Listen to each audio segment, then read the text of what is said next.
गरम मसाला डालने के बाद हम 5 मिनट तक इसको दम पर देंगे। हमारे मैकरोनी तैयार हो चुके हैं अल्हम्दुलिल्लाह, बहुत मज़ेदार बने हैं। अभी इसको प्लेट में डाल के आपको दिखाएंगे। बिस्मिल्लाहिर्रहमानिर्रहीम। हमारे मैकरोनी बिल्कुल तैयार हो चुके हैं।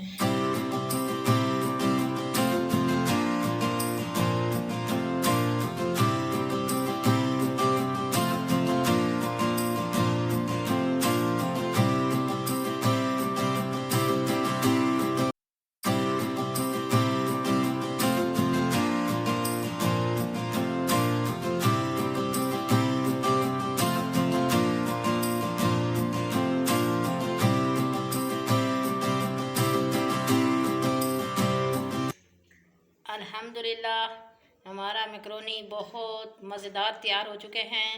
आप मेरे तरीके से पकाएं, आप फिर खाएं, आपको बहुत अच्छे लगेंगे। आप शेयर भी करें, लाइक भी करें और सब्सक्राइब भी करें मेरी वीडियो को। मिलती हूँ नई वीडियो में नई रेसिपी के साथ इंशाअल्लाह, अल्लाह ने चाहा तो। अल्लाह हाफिज़।